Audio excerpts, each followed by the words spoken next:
وعلیکم السلام ورحمۃ اللہ وبرکاتہ۔ السلام علیکم ورحمۃ اللہ وبرکاتہ۔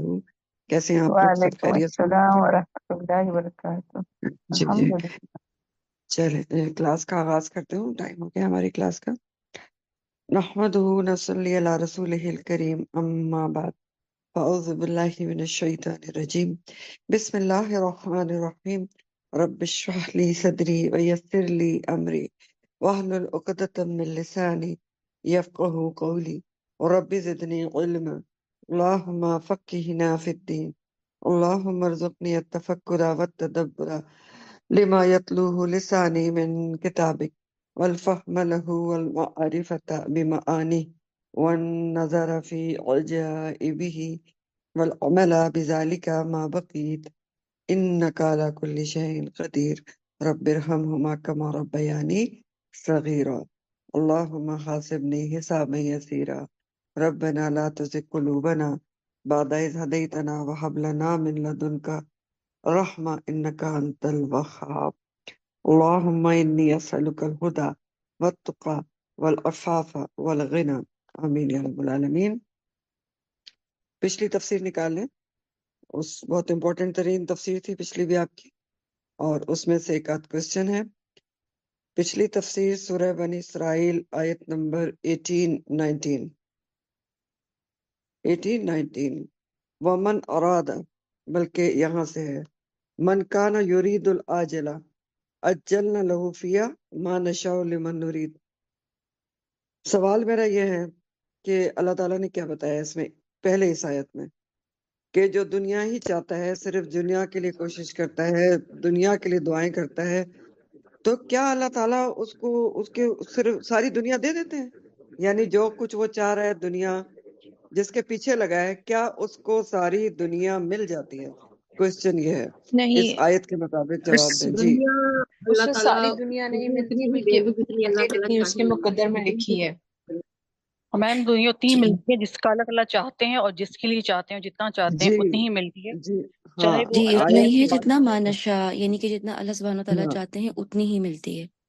لمن نرید، اور جس کے لیے چاہتے ہیں، ٹھیک ہے؟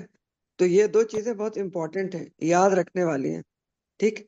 یہ جو جملہ ہے نا کہ ما نشاء لمن نرید، دو شرطیں ہیں نا اس میں، جس کے لیے اللہ تعالیٰ چاہتے ہیں اور جتنی چاہتے ہیں اتنی ملتی ہے، چاہے کتنی بھی کوشش کر لے دنیا کے لیے۔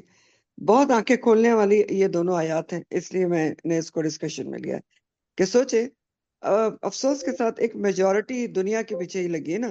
سوچ کے دیکھیں کیا کہتے ہیں آپ لوگ اس بارے میں، میجورٹی کس کے پیچھے لگی؟ آخرہ کے جی پیچھے، میم، دنیا کے پیچھے؟ نہیں میم میم، بالکل، آجلہ کے پیچھے پیچھے لگی ہاں، ہے۔ اپنے معاملات میم سارے جو دنیا کے جی بارے میں، جی پلاننگ دنیا کے آجلہ کے بارے پیچھے میں، لگی ہے، جلد ملنے اور والی۔ ہاں، جی اولاد کیونکہ سب دنیا کے لیے۔ بالکل سب دنیا اس لیے کیونکہ دنیا جو ہے نا، دنیا جو کے اللہ لیے تعالیٰ جس مانگتے کو ہیں۔ عاجلہ کہہ رہے ہیں نا، کیونکہ دنیا سامنے ہے نا، دنیا کی ضروریات ہمیں سامنے نظر آ رہی ہوتی ہیں، اور اسی کے پیچھے انسان لگا رہتا ہے اور زندگی گزر جاتی ہے۔ تو لیکن اتنی بڑی بات یہاں بتائی جا رہی کہ تم بے شک صرف دنیا کے پیچھے لگے رہو، لیکن تمہیں دنیا ملے گی اتنی ہی جتنی تمہاری مقدر کی گئی، جتنی اللہ تعالیٰ چاہیں گے اور جس کے لیے جتنی چاہیں گے اتنی ہی ملے گی۔ تو یہ کتنی بڑی بات ہے، آپ سوچیں۔ اور اس میم کا اس میں نتیجہ یہ کیا سورج بتایا گیا؟ کچھ جی، میم اس میں کہ کیا نتیجہ ہوگا پھر جو دنیا کے پیچھے لگا رہے گا؟ سما جالنا لہو، میم وہ کیا آخرت ہوگا؟ سے جائیں گے، آخرت کے فائدوں سے جائیں گے۔ ظاہری بات ہے کہ جو ابدی فائدے ہیں اور جو مانگنے ہی چاہیے اور وہ مانگنے سے ہی ملتے ہیں آخروی جی فائدے، تو ہاں، ظاہری بات ہے میم ان سے محروم رہ جائیں گے۔ دنیا تو مل ہی جائے گی، تو لیکن ملے گی دنیا چار اتنی دن کی ہے۔ جتنی اللہ تعالیٰ چاہے گا جی اور جس کے لکھی لیے ہوئی چاہے ہے، گا، جتنی اللہ تعالیٰ ساری نہیں لکھی ملے ہوئی ہے گی۔ اور جتنی چاہیں گے کیونکہ اتنی ہی میم ملے گی۔ کیونکہ یہ فیصلہ تو اللہ تعالیٰ نے پہلے سے ہی کر رکھا ہے کر کہ چکے ہیں، ہاں جتنا جس جی کو جی، ملے گا۔ تو لیکن میم اور پھر آخرت کی جو لیکن دعائیں نتیجہ بہت آخرت کے برا لیے ہے۔ مانگی جاتی ہیں وہ ہر حال میں پوری ہاں، ہوتی ہیں۔ ابھی میں نتیجہ اس دیر آیت سے سے ہوں کہ نکلتا ہے لیکن ہاں ابدی جی نتیجہ ہے۔ جی بالکل، اور جو دنیا کے پیچھے لگا رہتا ہے اس کا رزلٹ یہ بتایا گیا، اینڈ رزلٹ کہ ثم جعلنا لہ جہنم یصلاھا مذموما مدحورا۔ دنیا کے پیچھے لگنے والے کا حال پھر یہ ہوگا، ظاہر ہے۔ بالکل دیکھیں نا، میم، جو صرف دنیا کے پیچھے لگا ہے، جس نے آخرت کے لیے کام ہی نہیں کیا، آخرت اس کے پیش نظر ہے ہی نہیں، تو پھر جب وہ وہاں پہنچے گا تو کیا حال ہوگا اس کا؟ پھر کہاں جائے گا؟ کیا جنت میں جائے گا؟ ہاں، نہیں ہے، مذموم بالکل نہیں، مذمت زدہ بھی ہوگا اور مذموم مدحورا مدحورا بھی ہوگا، دھتکارا ہوا، بالکل نہیں، رحمت سے بالکل دور نہیں۔ کیا ہوا بھی ہوگا۔ بہت اس کے بڑی برعکس بہت اگلی بڑی آیت بات ہے، کہتی ہے، بہت ہی سوچنے سمجھنے والی، جی وَمَنْ بالکل أَرَادَ الْآخِرَةَ وَسَعَى لَهَا سَعْيَهَا وَهُوَ مُؤْمِنٌ فَأُولَئِكَ كَانَ سَعْيُهُمْ مَشْكُورًا۔ تو اس کے لیے میرا سوال یہ ہے کہ اللہ تعالیٰ نے 3 شرائط بتائی ہیں کہ یہ 3 شرطیں ہیں، اس کے حساب سے جو آخرت کی کوشش کرے گا تو اس کی کوشش مشکور کی جائے گی، قابل قدر ہوگی، قابل اجر ہوگی۔ شرائط مجھے ترتیب سے بتائیں جی۔ آخرت نیت کے لیے اللہ کے لیے اگر ہونی ہمارا چاہیے تعلق آخرت کی، اور اللہ تعالیٰ پھر کی اس کے لیے محبت ہمیں ڈاکٹر کرنی امامہ کچھ کہہ رہی چاہیے۔ ہوں، پہلے بھی کہنا چاہی تھی، ان کو پلیز جی بولنے دیں، وہ بولیں نئی اسٹوڈنٹ ہیں۔ جی السلام بولیں علیکم، بس میں یہ 3 شرائط بتانا چاہ رہی تھی۔ ایک اس میں یہ بولیں ہے کہ بولیں اس میں نیت جو ہے وہ خالص اللہ کے لیے ہونی چاہیے، کہ ہم نے اللہ شاباش، کے لیے کوشش کرنی ہے آخرت کی۔ دوسری یہ ہے کہ بالکل کوشش بھی جو ہے وہ ہم نے سنت رسول کے مطابق کوشش کرنی ہے، جی، اس میں بالکل کوالٹی بھی جی، ہونی بالکل چاہیے اور کوانٹٹی بھی ہماری جو ہے وہ میٹر ہاں، کرتی ہے۔ کوالٹی اینڈ کوانٹٹی دونوں جو ریکمینڈڈ ہے وہ ہونی چاہیے، جی بالکل۔ جی، اور اور تیسری تیسری یہ کہ اس کے لیے مومن ہونا جو ہے وہ جی ضروری ہے ایمان کے ساتھ، ہماری ضروری ایک ہے، شاباش، بالکل جی میم، بالکل سب سے ایسے ہی بڑی ہاں شرط ہے۔ میم، اس میں جی بدعات من مانی اور سنی سنائی چیزیں جو وہ نہیں ہونی چاہیے، اس طریقہ ہاں جو ہے وہ صحابہ کرام کا ہونا چاہیے۔ بالکل۔ دیکھیں یہ بھی بہت ہی امپورٹنٹ آیت ہے۔ اب ومن اراد الاخرہ، پہلے آپ کا ارادہ تو آخرت کے لیے ہو، ٹھیک ہے، پہلی شرط ہے نا، ومن اراد الاخرہ، نیت اور ارادہ اور کوشش آخرت کے لیے تو ہونا پہلے، سب سے پہلے تو نیت کاؤنٹ کرتی نا، ارادہ تو کریں آپ آخرت کے لیے، ومن اراد الاخرہ، ٹھیک، انما الاعمال بالنیات ہے نا۔ دوسری بہت امپورٹنٹ ہے، وہ سعالہا سایہا، اور کوشش بھی ایسی کی جائے جیسے کہ کوشش اس کے لیے مطلوب ہے، جیسے کہ کرنی چاہیے۔ تو اس میں 2 باتیں، ایک تو اتنی کوشش کریں، اس کی کوانٹٹی اتنی ہو جتنی نجات کے لیے ضروری ہے، کیونکہ میں نے آپ کو لکھوایا تھا نا کہ تفسیر میں کہ بعض دفعہ ہم کوشش کر رہے ہوتے ہیں لیکن وہ سفیشینٹ کوشش نہیں ہوتی، انف نہیں ہوتی کہ جو ہمیں آخرت میں نجات دلا سکے۔ سمجھ رہے ہیں بات کو؟ اس جی میں 2 میم، باتیں، بالکل جی میم۔ وہ سعالہا سایہا میں 2 چیزیں ہیں۔ ایک آپ کی جو صحیح ہے، سوری، کوشش وہ اتنی اس کی مقدار ہونا چاہیے، کوانٹٹی جتنی کی مطلوب ہے آخرت کے لیے، اور دوسرا طریقہ آپ کا صحیح ہونا چاہیے، جس طریقے سے کوشش کرنی آپ کی قبول ہوگی، مقبول ہوگی، اس طریقے سے کرنا چاہیے۔ اور وہ طریقہ کون سا ہے؟ اللہ کا طریقہ بتایا ہوا، رسول صلی اللہ علیہ وسلم کا بتایا ہوا، یا صحابہ کا طریقہ۔ اگر بدعت کے طریقے سے کوشش کی جائے، افسوس کے ساتھ جو ہوتی ہے، نیکی کے کام، بدعت کی ڈیفینیشن کیا ہے؟ کہ انسان نیکی سمجھ کے کر رہا ہوتا ہے جبکہ اس کے دین میں کوئی اصل نہیں ہوتی۔ تو یہ بھی یہاں پر بہت اہم ترین بات ہے کہ آخرت کی کوشش بھی ویسے کی جائے جیسے کہ ریکمینڈڈ طریقہ ہے، جو اللہ نے بتایا، جو اس کے رسول نے بتایا، جو صحابہ کرام نے اختیار کیا ہے، ٹھیک ہے۔ اور یقینی طور پر مومن ہونا تو ضروری ہے، کیونکہ اگر مومن نہیں ہو تو پھر تو وہاں پر اعمال کا کیا اثر ہوگا؟ حباء منصورہ، ایشان کو بار ثابت ہوں گے، اڑ جائیں گے ہاتھ سے، کا سرابن، سراب ثابت ہوں گے، کا رمادن، اور راک ثابت ہوں گے۔ تو یہ امپورٹنٹ ترین آیات تھیں ہمارے عمل کے لحاظ سے، تو ان کو یاد رکھنا اور بہت زیادہ یاد رکھنا بہت ضروری ہے کہ صرف دنیا کے لیے کوشش کریں، تب بھی دنیا پوری نہیں مل جائے گی، آپ کو ملے گی اتنی ہی جتنی مقدر میں، جس کے لیے اللہ چاہیں گے، جتنی چاہیں گے، لیکن نتیجہ پھر آخرت کی بربادی ہے۔ جو آخرت کے لیے کوشش کرے گا اس کو دنیا بھی اتنی ضرور مل جائے گی جتنی اس کی مقدر میں، دنیا اس کے پیچھے آئے گی، لیکن فائدہ کیا ہے؟ بہت بڑا، کہ اس کو آخرت میں اس کی کانا سعیہم مشکورہ ہے، ٹھیک۔ تو بہت ہی زیادہ میں تو کہوں گی اس کو لکھنے والی، سامنے لکھ کر لگانے والی آیات ہیں۔ اور آگے جو اگلی آیات تھیں اس پہ بھی آپ کو کچھ بولنا ہی چاہیے، والدین کے حساب سے، وَقَضَىٰ رَبُّكَ أَلَّا تَعْبُدُوا إِلَّا إِيَّاهُ وَبِالْوَالِدَيْنِ إِحْسَانًا۔ اب دیکھیں اس میں خاص طور پر اولڈ ایج میں والدین کے ساتھ حسن سلوک کا ذکر ہے، اور بہت ہی دکھ اور افسوس ہے ہمارے چاروں طرف ایسے واقعات بکھرے ہوئے ہیں، ایسے معاشرے میں لوگ دیکھنے میں آتے ہیں جن کی اولاد بالکل اس نے اولاد نے ہاتھ اٹھایا ہوا ہے، چھوڑا ہوا ہے، بہت. آپ اپنے آس پاس آنکھیں کھول کے دیکھیں، بہت سارے لوگ نظر آئیں گے. قرآن کیا کہہ رہا ہے؟ سوچے قرآن کیا کہہ رہا ہے. کاش اولاد کو آج کی یہ باتیں پتہ چل جائیں. ٹھیک، تو اب اس کے بارے میں کوئی کچھ کہنا چاہتا ہے تو بولیں پلیز. میم اس کے بارے میں صرف ایک چھوٹا سا پوائنٹ ایڈ کروں گی کہ جی قرآن سے جڑنا ہی کامیابی ہے. قرآن سے اگر بچوں کو نہیں جوڑا جائے شروع سے تو ان کو کیسے پتہ چلے گا کہ انہوں نے والدین کے ساتھ کیسا سلوک رکھنا ہے. جوڑتے نہیں ہیں تو پھر ظاہر ہے، یا پھر جڑے نہیں تو پھر یہ پھر رزلٹ آتا ہے آگے. اور جی میم دوسری امپورٹنٹ بات یہ ہے کہ اگر ٹھیک ہم ہے خود کریں گے، بچوں کو دکھائیں گے کہ ہاں ہم نے کیسے اپنے جی والدین کی بالکل. خدمت کی ہے، ہاں ان کے لیے عزت کی ہے، جی تو وہ پھر کریں گے، بالکل. کارما پھر یہی ہوگا. یہ بہت امپورٹنٹ پوائنٹ ہے. جزاک اللہ خیر. دیکھیں، آپ جو اپنے والدین کے ساتھ کر رہے ہیں نا، وہ آپ کی اولاد جو ایکنالج کر رہی ہے. آپ یقین کر لیں، بیک آف مائنڈ میں ایکنالج کر رہی ہے. اور جب آپ بوڑھے ہوں گے، ہر کسی نے ہونا ہے، کوئی ہمیشہ جوان نہیں رہے گا. کبھی آپ کی انرجیز ہمیشہ قائم نہیں رہیں گی. بوڑھا سب نے ہونا ہے. آپ کی اولاد ایگزیکٹلی آپ کے ساتھ وہی کرے گی جو آپ اپنے والدین کے ساتھ کرتے رہیں. تو یہ تو آپ کی اپنے مستقبل کی سیونگ ہے، اگر آپ اس طرح سے بھی دیکھیں کہ آپ اپنے والدین کے ساتھ اچھا سلوک کریں. ادروائز تو صرف اللہ کا حکم سمجھ کے کرنی ہے. اور احسان ہے، پوائنٹ ٹو بی نوٹڈ، وبالوالدین احسان ہے. برابر کا حق نہیں ہے، عدل نہیں ہے. عدل کا نہیں کہا گیا. عدل برابر کا حق دینا ہے کہ جیسا والدین آپ کے ساتھ کریں آپ ان کے ساتھ ویسا کریں. بہت ساری اولادوں کو آج کل والدین سے شکایت ہوتی نا کہ نہیں انہوں نے یہ نہیں کیا، وہ نہیں کیا، وہ نہیں کیا، یہ نہیں کیا. تو اللہ تعالیٰ نے یہ والی سب چیزیں ختم کر دی، نل اینڈ وائٹ کر دی. وہ جو بھی کرتے ہیں آپ نے احسان کرنا ہے. ٹھیک ہے، وہ جو بھی کریں آپ نے اچھا سلوکی کرنا ہے. ٹھیک، تو پھر اس لحاظ سے دیکھیں کہ ولا تقل فلا تقل لهما اف ولا تنهرهما. آج کی اولاد کی جو میجورٹی ہے اس کی بات کا انداز سوچیں. آپ کو نہیں پتا یہی لفظ والدین کے لیے کتنا تکلیف دہ ہوتا ہے. سوچیں، آپ نہیں جانتے، آپ کو نہیں پتا، آپ رہنے دیں. کیا یہ الفاظ والدین کی عزت کے لیے بولے جاتے ہیں؟ یا یہ الفاظ والدین کو تکلیف نہیں دیتے؟ آپ کو نہیں پتا کیسے کہتے ہیں بچے؟ مجھے بتائیں. کہتے ہیں، سنا ہے آپ نے؟ جی میم، بالکل بالکل بالکل میم. میم وہ اب تو تکلیف ہم نہیں عمر دیتا. کے اس حصے میں ہیں میجورٹی میں کہ ہم لوگوں نے ایٹ لیسٹ اتنا دیکھا ہے میم، یہ اپنی ہماری آنکھوں سے دیکھا ہوا یہ حال ہے جو آپ نے بتایا کہ جی ضرور خود انسان کو تجربہ اس چیز کا ہوتا ہے میم.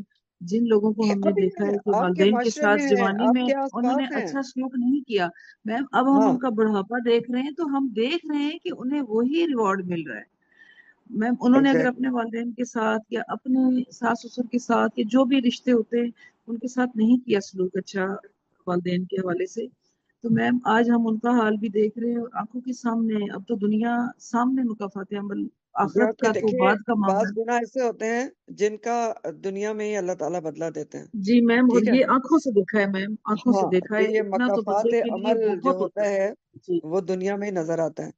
جی، تو اور میم یہ والدین بالکل کے ساتھ ایگزیکٹلی سلوک کا ایسا تو ہی ہوتا ہے. خاص طور پہ ہاں خاص طور پہ بالکل میم والدین کے ساتھ سلوک کا. ایگزیکٹلی ایسا ہی ہوتا ہے. جی آپ جو میم، اپنے والدین کے ساتھ کریں گے آپ کی اولاد آپ کے ساتھ وہی کرے گی. میم بالکل ٹھیک. ایسا ہی ہم نے اپنی آنکھوں سے دیکھا ہے میم. تو اور اور دوسرا آج بہت کل کا بڑا بہت فتنہ یہ ہے کہ جو شوہر کے والدین ہیں تو وہ پتہ جی نہیں کس نے بتا دیا ہے، کہاں سے بتا دیا جی گیا ہے میم کہ بالکل. ان کی خدمت آپ کے ذمہ ہے ہی نہیں. مطلب ایک عجیب سی بات ہے. ایک میم تو اللہ اتنی تعالیٰ بڑی نے یہ کہا ہی سیلفشنیس نہیں. ہے یہ تو ہاں بالکل نہیں، مس یہ آپ تو چلے انڈرسٹینڈنگ. الفاظ دیکھیں، یہ تو آیت آج کو کل دیکھیں. افواہ عام ہے، لڑکیاں منہ سے بولتی نہیں ہیں کہ اچھا جی نہیں چلے، ہمارے کوئی آپ بچے دیکھیں تو آپ آیت کو دیکھیں. اللہ تعالیٰ نے کیا کہا ہے؟ وَبِالْوَالِدَيْنِ احسانًا. یہ نہیں کہا ہے کہ صرف اپنے والدین کے ساتھ احسان کرو. وَبِالْوَالِدَيْنِ احسانًا. احسان والدین میں آپ کے ہیں یا آپ کے پارٹنر کے ہیں.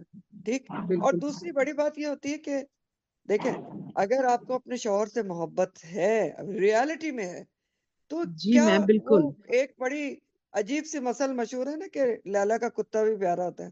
تو لیلا جس سے پیار کرتے ہیں، تو والدین ہیں. اگر آپ کو شوہر سے بہت بڑا پیار ہے درجہ. تو اس کے والدین بھی پیارے ہیں.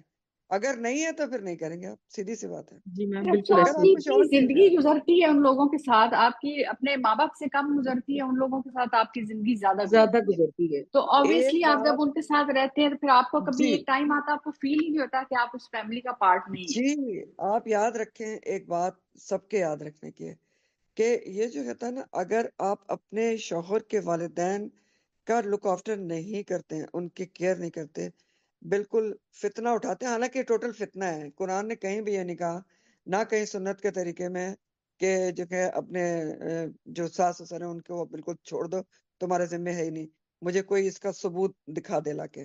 ٹھیک ہے، تو اب کیا ہوتا ہے کہ اس کا صاف مطلب یہ ہے کہ آپ کو اپنے شوہر سے انٹرسٹ نہیں ہے، سیدھی سی بات ہے نا. اور جو میں بات یاد رکھنے کی کہہ رہی تھی وہ یہ ہے، آپ اگر اپنے والدین کے شوہر کی عزت نہیں کرتے، ان کی کیئر نہیں کرتے، تو کیا آپ کے جو شوہر ہیں وہ آپ سے بہت پیار کریں گے کہ آپ بہت اچھا کر رہی ہو میرے والدین کے ساتھ، بالکل ان کی کیئر نہیں کر رہی ہو؟ تو ایسا تو پھر وہ پھر میم پھر اس بیٹا طرح کون یہ ہوگا؟ بھی سم ٹائمز ہوتا ہے نا کہ اگر جیسے کوئی لڑکی اس طرح کرتی ہے تو پھر اس کے اپنے گھر میں بھی یہی ہو جاتا ہے. آخر اس کے جی بالکل. والدین کا بھی تو بیٹا ہاں ہوگا نا، تو ان اچھا، کی بہو آئے بالکل گی بہت تو وہ اچھا بھی پھر پوائنٹ ہے. ویسے ہی آپ کرے گی. اپنے دل پہ ہاتھ رکھ کے دیکھیں. جی بالکل، اپنے جی دل پہ میم ہاتھ رکھ بالکل کے اپنے دیکھیں. بچے بھی تو یہی کل کو سوچ ایسے ہی لینا کریں چاہیے گے. کہ ہم ہمارے ماں باپ بھی اس ہاں پوزیشن میں ہوں گے جی جس پوزیشن میں ہمارے اپنے شوہر دل پہ کے ہاتھ ہیں. رکھیں کہ میرے بالکل والدین کے میم. گھر میں بھی کوئی لڑکی آئی ہے، اگر وہ اس طرح سے کرے گی جیسے میں کر رہی ہوں، تو میرے دل پہ کیا گزرے گی. ٹھیک، تو بہرحال بالکل میم. بہت ہی اہم ترین آیات تھی ابھی سب کچھ اللہ والدین تعالیٰ کے نے حوالے سامنے سے. رکھا ہوا ہے، بس سوچنے اور سمجھنے کی باتیں ہیں. اگر آپ تھوڑا سا سوچنے اور سمجھنے کی سوچ کو بات ہے. بڑھا جی، لیں تو دل پھر سب کچھ کھولنے کی نظر آ بات ہے. جاتا دل کھولنے کی بات ہے. جو آخرت بنانا چاہے گا وہ اپنے ساتھ ساتھ اپنے کاؤنٹر جو ابھی اسپاؤس ہے اس کے والدین کا بھی خیال ضرور رکھے گا. اور بات وہی ہے کہ اگر آپ کو اپنے شوہر سے محبت ہے تو ظاہر ہے جو اس کے ماں باپ ہیں، جس نے اتنا بڑا کر کے آپ کے حوالے کر دیا ہے کہ آج کسی کام کے ہیں آپ کے لیے، اگر آپ ان کی کیئر نہیں کرتے تو ظاہر ہے آپ کو جواب دہ ضرور ہونا پڑے گا اس بات کے لیے. دیکھیے اور افشا، ہم اپنے لوگ اس والدین کا دیکھیں. جی ہم اس درخت کی چھاؤں میں ہی بیٹھتے ہیں جس کا ہم پھل کھا رہے ہیں، اور یہ درخت انہی کے لگائے میں.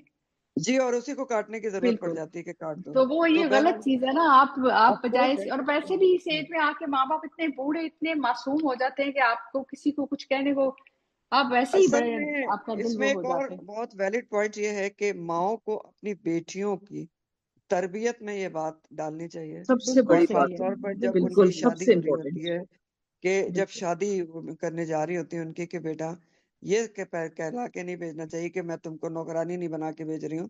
ٹھیک ہے، یہ بہت ہی غلط طریقہ عمل ہے. پھر تو ماؤں سے پوچھ لیا جائے گا. وہ حدیث ہے نا کہ ہر شخص بالکل. اپنے رعایا پر رائی ہے، اور شوہر سے اس کے گھر والوں کے بارے میں پوچھا جائے گا، اور عورت سے اس کے گھر، شوہر کے گھر اور بچوں کے بارے میں پوچھا جائے گا. اگر آپ اپنے پہلے بچوں افشا کو اور صحیح یہی ماں صحیح پیرنٹس آپ کو تربیت تعلیم دے کے نہیں بھیجتے کرتے، تھے. جی. جی صحیح تربیت کر کے نہیں بھیجتے، کہ آپ آج کل کے دور میں ہوتا ہی کیا ہے، گھر میں صرف ایک جیسچر، ایک کیئر کو آپ نے شو کرنا ہوتا ہے، ورنہ ہر گھر میں کام والے سب کچھ موجود ہیں. بہرحال میم وہ اینی وے یہ بہت حدیث بڑا بھی ہے ٹاپک ہے. نا کہ اور جی بولیں، سوری، وہ کوئی بولنا حدیث تھا؟ بھی ہے نا کہ جو کچھ ہے وہ تیرا، جو کچھ بھی ہے وہ تیرے باپ کا ہے. تو اگر اسی کو ہی ہم دیکھ لیں کہ پھر جو بہت ساری آپ کا عادتیں. شوہر ہے تو سمجھے وہ جی سارا کا سارا اپنے باپ کا ہی ہے، تو پھر اس کی ہاں، حیثیت کیا ہے یہ سمجھنا چاہیے ہمیں. بس کاش سمجھ لیں. دعا کر سکتے ہیں. اور چلیں آگے چلتے ہیں، پھر بہت امپورٹنٹ آیات ہیں.